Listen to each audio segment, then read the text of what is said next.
Hey guys, Professor Bill, Comic Book University, and Dead Man Logan, issue number 11 of 12. Please excuse the voice, I'm kind of up and down with the sickness. Today I think I'm down with the sickness. Ooh, okay, maybe not. Anyway, I'm going to tell you 5 things about this comic book after I tell you who made this book.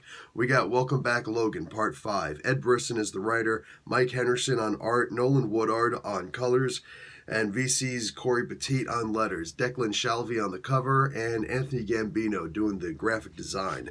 Number 1 on this comic book, we are back in Hammer Falls. That's cool. I mean, it's always great to see all the old places that Mark Millar made famous and stuff like that. And yeah, that's basically what all of these old man comic books are supposed to be about. And even though it's called Dead Man, you know it's an old man. It's the original old man. So let's talk about number 2 on here.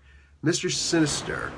This is a hell of a time to introduce the main bad guy of everything. Is it actually the main bad guy? This is pretty much what they did with all of the other themed old man books, right?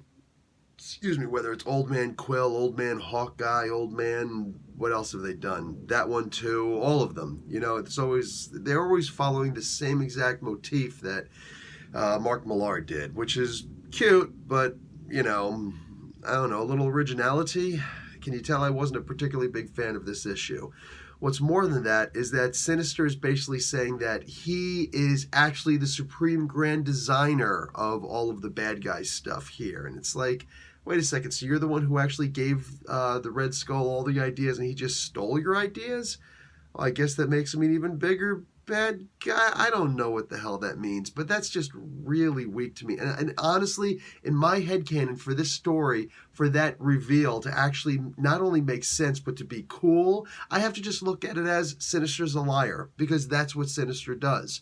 So I'm going to say that no, it was the Red Skull that did everything, and Sinister's just trying to rewrite history. I'm not calling this a retcon at all. I'm calling an audible on this one. Anyway, let's get talking about number 3 on this one. Desperation.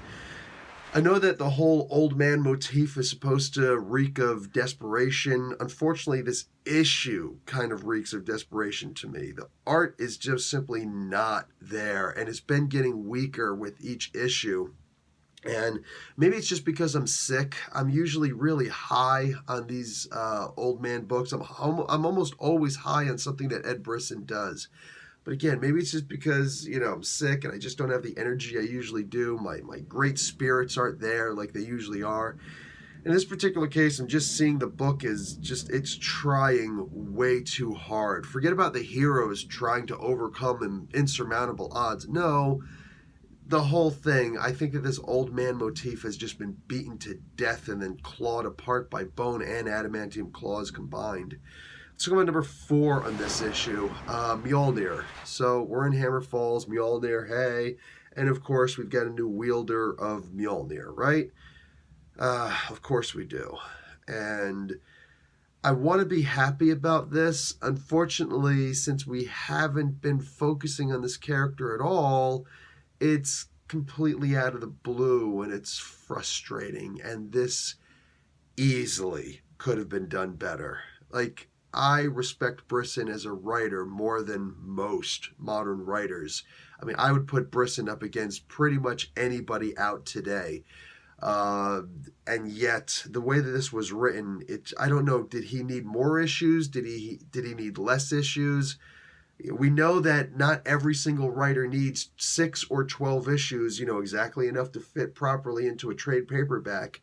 We know they don't all need exactly 6 or 12 issues. We know they need to do their own thing, and they're confined by what Marvel's telling them to do for the sake of profit and saleability. But, I mean, come on. Just, hey, we're going to pick up this character. Oh, hey, guess what? This character is also worthy. Cute. Let's get talking about number 5 on this list. Can you tell? It doesn't add up. Nothing here adds up as far as I'm concerned. Like every single one of the things that I'm bringing up, again, maybe it's just because I'm sick, but for the love of God, man, nothing in this book adds up. All of it's just, it reeks of trying way too hard.